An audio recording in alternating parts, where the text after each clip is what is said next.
Exercise 1.2 जो है आपका, वो दे रखा है आपके आर.डी. शर्मा का। इसमें टोटल 3 क्वेश्चन है। एक तो बताना है क्यू का आइडेंटिटी क्या है, और एक है आपके आंसर कैसा आएगा। एक आएगा टर्मिनेटिंग और एक आएगा नॉन टर्मिनेटिंग। देखो कोई भी नंबर हमारे पास दे रखा है, मान लो कि ये नंबर मेरे पास दे रखा है, इनको आपस में डिवाइड करना है। डिवाइड करने पर यहां पर आपका एक आंसर आएगा, वो आंसर आपका टर्मिनेटिंग भी हो सकता है और नॉन टर्मिनेटिंग भी हो सकता है। अगर हम किसी भी नंबर में किसी का भी डिवाइड करें, ऐसे 2 नंबर जो क्या होने चाहिए, इंटीजर होने चाहिए, चाहे वो पॉजिटिव है, चाहे वो नेगेटिव है, चाहे वो 0 है, इंटीजर होने चाहिए। बस एक चीज ध्यान रखना है, Q का वैल्यू 0 नहीं होना चाहिए। P का वैल्यू 0 चलेगा, लेकिन Q का वैल्यू 0 नहीं होना चाहिए। इस चीज का ध्यान रखना है आपको, Q का वैल्यू कभी भी 0 नहीं होना चाहिए। बाकी आप P का वैल्यू या Q का वैल्यू कुछ भी ले सकते हो, प्लस में लो, माइनस में लो, P का वैल्यू आप 0 भी ले सकते हो, लेकिन Q आपको 0 नहीं लेना है। और ध्यान रखना है कि इन दोनों में कोई भी नंबर कॉमन नहीं होना चाहिए। अगर कॉमन है तो पहले कॉमन को काटो, उसके बाद आपको सॉल्व करना है। तो कुछ भी कॉमन नहीं होना चाहिए, कॉमन हटाने के बाद फिर आपको डिवाइड करना है। और डिवाइड करने पर या तो आपका आंसर आने वाला है टर्मिनेटिंग, और या आपका आंसर आने वाला है non terminating. Non terminating but repeating,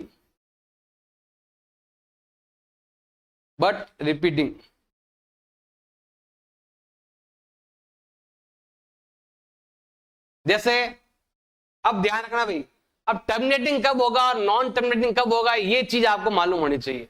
अब टर्मिनेटिंग कब होता है, देखो ध्यान दो बताओ, जो नंबर नीचे वाला नंबर, नीचे वाला नंबर Q, ये Q जो है ना, Q का वैल्यू होना चाहिए 2 की पावर m एंड 5 की पावर n। मतलब Q के टुकड़े करने पर डिवाइड में हमेशा 2 या 5 आना चाहिए। या तो 2 चलेगा, 5 भी चलेगा, और दोनों होंगे तो भी चलेंगे, 2 या 5 या फिर बोथ। और इधर Q का वैल्यू नॉट इक्वल 2 की पावर m 5 की पावर n। मतलब 2 और 5 के अलावा अगर कोई तीसरा नंबर भी आता है तो वो नंबर क्या कहलाएगा, आपके नॉन टर्मिनेटिंग कहलाएगा। लेकिन अगर Q का वैल्यू इसमें है तो वो क्या कहलाएगा, जैसे यहां पर देखो, यहां 5 है डिवाइड में, तो मतलब वो टर्मिनेटिंग है। 2 है तो भी टर्मिनेटिंग है, 2 और 5 की पावर में है तो भी टर्मिनेटिंग है। लेकिन 2 और 5 के अलावा वो और नंबर आ गया तो क्या हो जाएगा, आपके नॉन टर्मिनेटिंग हो जाएगा। और ध्यान रखना है, दोनों में कुछ भी कॉमन नहीं होना चाहिए, नो कॉमन फैक्टर। ऐसा नहीं सर मैंने 15 में 3 का डिवाइड कर दिया तो जा रहा है पूरा पूरा। अरे भाई वो इसलिए जा रहा है क्योंकि यहां पर दोनों में कॉमन है, दोनों में 3 का डिवाइड जा रहा है। कॉमन नंबर हमें नहीं लेना है, बिना कॉमन नंबर लिए हमें ऐसा करना है। कोई भी नंबर आप ले सकते हो, जैसे मान लो मैंने यहां पर ले लिया 36/100 ले लिया, तो पहला काम होता है नंबरों में कुछ भी कॉमन नहीं होना चाहिए। दोनों में 4 का डिवाइड जा रहा है, इधर 9 टाइम और इधर जा रहा है आपके 25 टाइम, तो पहला कॉमन है तो वो हटाओ। फिर देखो 9 का 9 और 25 का मतलब होता है 5 का स्क्वायर। और अगर ये जो नंबर है इसमें केवल 2 आ रहा है या केवल 5 आ रहा है तो वो नंबर क्या कहलाएगा, आपका टर्मिनेटिंग कहलाएगा। और अगर मैं यहां पर 1 के अंदर 3 का डिवाइड कर दूं तो आपका जो आंसर आएगा वो ऐसा आएगा, 0.33333 आता रहेगा, मतलब 0.3 के ऊपर बार। तो यहां पर जो भी नंबर होगा, देखो यहां पर नंबर नीचे वाला नंबर 2 और 5 में नहीं है, तो आंसर कैसा आएगा, नॉन टर्मिनेटिंग बट रिपीटिंग। देखो रिपीट हो रहा है, बार बार रिपीट होगा। एक नंबर रिपीट हो सकता है, 2 नंबर रिपीट हो सकते हैं, 5 नंबर रिपीट हो सकते हैं, 1000 नंबर रिपीट हो सकते हैं, लेकिन रिपीट होगा। अगर नीचे डिवाइड में 2 और 5 नहीं है तो आएगा नॉन टर्मिनेटिंग बट रिपीटिंग। तो या तो आपका आंसर आएगा टर्मिनेटिंग, जैसा आप डिवाइड कर दो, अगर मैं इसमें इसका डिवाइड करता हूं ना, 0 हट गया, पॉइंट लग गया, तो यहां पर आपका जो आंसर है वो कैसा आने वाला है, टर्मिनेटिंग। और यहां पर आपका आंसर कैसा आएगा, नॉन टर्मिनेटिंग बट रिपीटिंग। इसका ध्यान रखना है, Q का वैल्यू ऐसा होगा तो हो जाएगा, अगर नहीं हुआ तो नहीं होगा, नॉन टर्मिनेटिंग हो जाएगा। ये टर्मिनेटिंग होगा और ये नॉन टर्मिनेटिंग। ये ध्यान रखना है, दोनों में कुछ भी कॉमन नहीं आना चाहिए, कॉमन हटाने के बाद आपको डिवाइड करना है तो टर्मिनेटिंग और नॉन टर्मिनेटिंग आएगा। एक्सरसाइज 1.2 का क्वेश्चन नंबर 1, यहां पर जितने भी नंबर दे रहे सब टर्मिनेटिंग है। क्यों है टर्मिनेटिंग, ये वाला ध्यान रखना है। टर्मिनेटिंग तभी आएगा जब नीचे लिखा हुआ नंबर इस फॉर्म में होगा तो, और दोनों में कुछ भी कॉमन नहीं होना चाहिए। अगर यहां पर देखो दोनों में कॉमन है, दोनों में 2 का डिवाइड जा रहा है तो दोनों में 2 कॉमन है, तो दोनों में 2 का डिवाइड करेंगे तो ये जाएगा 21 और ये जाएगा आपके 50। 21 का 21 और 50 का मतलब होता है 2 × 5 की पावर 2। 5 5 25 × 2 ऐसा करते तो हो जाता। वैसे ही बता रहा हूं मैं आपको, ये आपको नहीं करना है, मैं ऐसे ही समझाने के लिए बता रहा हूं, सिंपल सा। मतलब यहां पर जो नीचे वाला नंबर है Q का जो वैल्यू है वो 2 × 2 की पावर m एंड 5 की पावर n में है। इसका मतलब जो भी आपका आंसर आएगा वो आंसर आपका टर्मिनेटिंग होगा। अगर मैं यहां पर 42 के अंदर 100 का डिवाइड करता हूं, 0 हट गया, पॉइंट लग गया, 0 हट गया, पॉइंट लग गया, ऐसे आपको करना। अब आते हैं इधर की तरफ, इन दोनों में कुछ भी कॉमन नहीं आ रहा है, अब आपको डिवाइड करना है। तो कॉमन नहीं आ रहा लेकिन फिर भी देखो ध्यान देना, कॉमन कुछ भी नहीं आ रहा है तो इसके टुकड़े करो, इसके टुकड़े करेंगे 500 के, तो क्या हो जाएगा, इसके टुकड़े करने पर 500 लिखा हुआ है, 100 × 5 कह सकते हो। 100 का मतलब होता है 2 की पावर 3 ले लेते हैं, 2 की पावर 2 लेते हैं और 5 की पावर 3 लेते हैं। इसके टुकड़े करेंगे तो यही आएगा। कैसे, ऐसे चेक कर लेना, ये रहा 2 का डिवाइड किया 250, फिर 2 का डिवाइड किया 125, फिर 5 का डिवाइड किया 25, फिर 5 का डिवाइड किया 5, फिर 5 का डिवाइड किया 1। यहां पर जो भी नंबर है वो 2 और 5 ही होना चाहिए। अगर 2 और 5 है तो टर्मिनेटिंग, अगर 2 और 5 के अलावा तीसरा नंबर भी आ गया या ये 2 और 5 आए ही नहीं, अदर नंबर आ रहे हैं, तो क्या हो जाएगा, नॉन टर्मिनेटिंग हो जाएगा। इसका आपको थोड़ा ध्यान देना है। अब यहां पर देखो, अगर आपको इसका आंसर निकालना है, यहां 500 है तो क्या करेंगे, इसको भी 2 से मल्टीप्लाई करेंगे और इसको भी 2 से मल्टीप्लाई करेंगे। करो 2 से मल्टीप्लाई, 2 7 जा 14, 1 4 + 1 5 और ये होता है 6/1000। 3 0 है तो 3 के बाद पॉइंट लगाएंगे, 3 के बाद पॉइंट लगाओ, यहां लगेगा पॉइंट और ये होगा आपके टर्मिनेटिंग, क्योंकि इसका डिवाइड का जो आंसर है वो ऐसा है, ऐसा है तो टर्मिनेटिंग है। अब आते हैं इधर, 15 का 15 और यहां पर है 2 की पावर 2, 5 यहां पर 0 बार आया, 5 आया ही नहीं, 2 की पावर 2 सीधा सिंपल। इसका मतलब इसका आंसर भी आपके क्या आने वाला है, टर्मिनेटिंग आने वाला है। अब हमारे पास लिखा हुआ है 15/4, डिवाइड करना है, सिंपल है, इसको 100 बना दो। इसको 100 कैसे बनाएंगे, 25 से मल्टीप्लाई करने पर, इसको इससे मल्टीप्लाई करते हैं तो आता है 375 और इसको इससे मल्टीप्लाई करते हैं तो आता है 100। 0 हट गया, पॉइंट लग गया, तो ये आएगा 3.75 और ये आएगा इसका आंसर। क्वेश्चन नंबर 2 आपके दे रखा है, हमें डिवाइड करना है और डेसिमल में आपको आंसर निकालना है। अगर डिवाइड में जो नंबर है, जो मैंने आपको स्टार्टिंग में बेसिक में बताया था कि नीचे वाला जो नंबर है वो 2 और 5 की फॉर्म में नहीं है, तो वो होगा नॉन टर्मिनेटिंग बट रिपीटिंग, ये जरूर होगा। तो यहां पर जो हमारे पास नंबर है 2/3 और यहां पर 2 और 5 नहीं है डिवाइड के अंदर, नीचे वाला नंबर, इसका मतलब ये नंबर आपका होगा नॉन टर्मिनेटिंग बट रिपीटिंग। अब डिवाइड करो, 2 का डिवाइड 3 में करेंगे तो ये आता है आपके, ये ऐसा 0.666666 आता है। मतलब इसमें क्या हो रहा है, एक नंबर आपके बार बार रिपीट हो रहा है। कौन सा नंबर? 6 आपके बार बार रिपीट हो रहा है। अब ये कैसा आया, तो ये तो आपको रफ में डिवाइड करना पड़ेगा।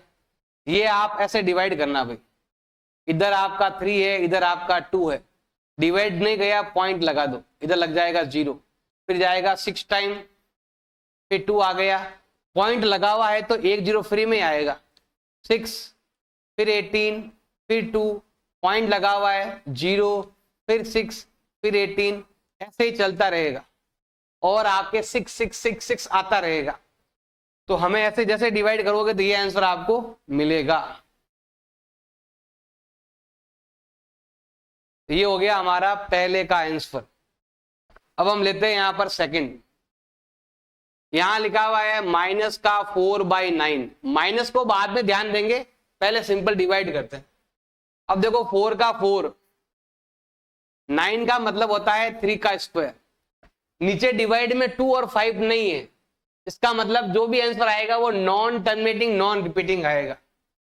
यहां पर भी आपका आंसर आएगा नॉन टर्मिनेटिंग नॉन रिपीटिंग। अब हम क्या करेंगे, -4 का डिवाइड करेंगे 9 में। 9 का डिवाइड करो चाहे 99 का करो, किसी का भी डिवाइड करो, जो नंबर है वो नंबर बार बार रिपीट होता रहेगा। तो हमें यहां लिखना है, देखो यहां पर एक नंबर तो ये एक एक बार रिपीट होगा, ये ऐसे ऐसे रिपीट होता रहेगा।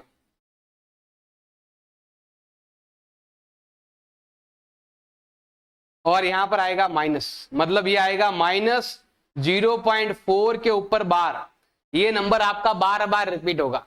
आप चाहो तो यहां पर डिवाइड देकर चेक कर लो, ये पॉइंट लग गया, ये 0 आ गया, फिर जाएगा डिवाइड 4 टाइम, पीछे बचेगा 4, फिर जाएगा 4 टाइम, पीछे बचेगा आपके 4, ऐसे चलता रहेगा, 4 4 4 4 4 4 आता रहेगा। तो जो भी आंसर आएगा वो सब क्या आएगा भाई, आपके नॉन टर्मिनेटिंग बट रिपीटिंग ऐसा। अब यहां पर भी आपके कुछ भी कॉमन नहीं आ रहा है, इसका मतलब होता है माइनस का 2 और अपॉन में है आपके 3 × 5। देखो नीचे 5 तो आ रहा है, लेकिन साथ में 3 भी आ गया, 3 नहीं आना चाहिए था। 3 कटे तो काट सकते हो, लेकिन कट नहीं रहा है, इसका मतलब यहां पर भी यही चीज आने वाली है, नॉन टर्मिनेटिंग बट रिपीटिंग। अब वो क्या करना है, आपको यहां पर डिवाइड करना है, रफली डिवाइड करना है भैया आपको।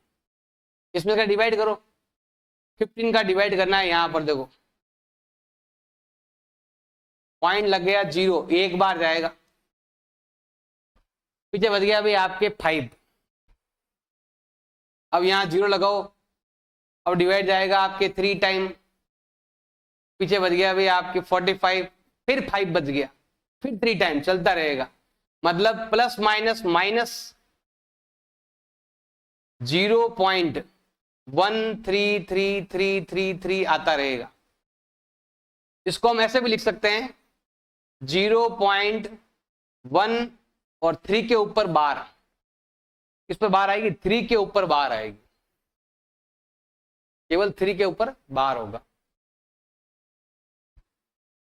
हमें यहां भी डिवाइड करना है, फिर हमें यहां भी डिवाइड करना है। अगर आप यहां डिवाइड करोगे तो ये आंसर आएगा 0.43743, यही नंबर आएगा, 437 चलता रहेगा। मतलब हमें यहां पर लिखना है 0.437 के ऊपर बार। जितने नंबर है ना उतने नंबर रिपीट होंगे। अगर डिवाइड में 9 है, देखो 9 है, ऊपर एक नंबर तो एक नंबर रिपीट होगा। अगर 2 नंबर है तो भी एक एक नंबर ही रिपीट होगा, 9 एक बार ही है। अब यहाँ आपके 3 बार 9 है, तो मतलब तीनों नंबर क्या होंगे, बार बार रिपीट होंगे। 4 नंबर होते थोड़ा अलग उत्तर आता, लेकिन 3 नंबर है तो यहां भी 3 नंबर है, यहां पर भी 3 नंबर है, तो तीनों नंबर बार बार रिपीट होते रहेंगे। अब ये डिवाइड आपको चेक करना है, आंसर माइनस में आएगा। 13 का डिवाइड 22 में करना है आपको, जो आंसर आएगा वो लिख देना। एक और भी है, सिंपल डिवाइड करना है, डिवाइड करके आपको बताना है उसका आंसर डेसिमल के अंदर। क्वेश्चन नंबर 3 आपके दे रखा है, लुक एट सर्वल एग्जाम्पल। हमें कुछ एग्जाम्पल लेने हैं P बाई क्यू के, फ्रैक्शन के कुछ एग्जाम्पल आपको लेने हैं जिसमें P बाई क्यू हो, मतलब हमें ऐसे फ्रैक्शन वाले कुछ एग्जाम्पल आपको लेने हैं जिसमें Q का वैल्यू क्या नहीं होना चाहिए, 0 नहीं होना चाहिए। Where P and Q are integer और नो कॉमन फैक्टर, हमें दोनों में कॉमन फैक्टर भी नहीं लेना है, और 1 के अलावा उसमें कुछ भी कॉमन नहीं होना चाहिए, और वो टर्मिनेटिंग भी होना चाहिए। ये हमने क्वेश्चन नंबर 1 में देखा था, ये रहा, इसमें तो कुछ भी कॉमन नहीं आ रहा है, यहां पर भी कुछ भी कॉमन नहीं आ रहा है, और ये भी टर्मिनेटिंग है और वो भी टर्मिनेटिंग है। तो ये एग्जाम्पल आप दे सकते हो, हम एग्जाम्पल दे सकते हैं। जैसे मान लो मैंने यहां पर लिख दिया 327 अपॉन 500, या हम एग्जाम्पल दे सकते हैं 15/4। इन दोनों में कुछ भी कॉमन नहीं आ रहा है और दोनों टर्मिनेटिंग भी है। टर्मिनेटिंग होने के लिए क्या होना जरूरी है, ये मैंने आपको क्वेश्चन नंबर 1 में भी बताया था और आपको बेसिक में बताया था। टर्मिनेटिंग होने के लिए ये जरूरी है, क्यू का ये वैल्यू होना चाहिए, जैसा हमने क्वेश्चन नंबर 1 में भी किया था। 1 में देखो, जब भी आपको डिवाइड वाला वैल्यू ऐसा होगा 2 और 5 में होगा, जब भी Q का वैल्यू 2 और 5 में होगा, चाहे यहां पर देख लो, चाहे यहां पर देख लो, चाहे यहां पर देख लो, अगर ऐसा है तो आपके टर्मिनेटिंग है, वरना नॉन टर्मिनेटिंग है। अगर वो टर्मिनेटिंग है तो बताओ Q की प्रॉपर्टी क्या होनी चाहिए। तो यहां पर मैं लिखता हूं property of Q, property of Q क्या होना चाहिए, 2 की पावर m एंड 5 की पावर n, ये होना चाहिए। इसमें 2 आ सकता है, इसमें 5 भी आ सकता है, या फिर इसमें आपके दोनों नंबर भी आ सकते हैं। आप इसमें पूरा एक्सरसाइज देखोगे ना, तब ये क्वेश्चन आपको समझ में आएगा। टर्मिनेटिंग होने के लिए ये होना जरूरी है। ये अगर आपका ये वाला वैल्यू है, इसको अगर टुकड़े करें और 2 और 5 में बनता है तो वो नंबर आपका टर्मिनेटिंग है, और 2 और 5 में नहीं बनता है, जैसे हमने क्वेश्चन नंबर 2 में किया था। यहां पर देखो 2 5 नीचे नहीं आ रहा था, इसका मतलब वो क्या हो जाएगा आपके नॉन टर्मिनेटिंग, और 2 5 में बन रहा है तो क्या हो जाएगा, टर्मिनेटिंग हो जाएगा।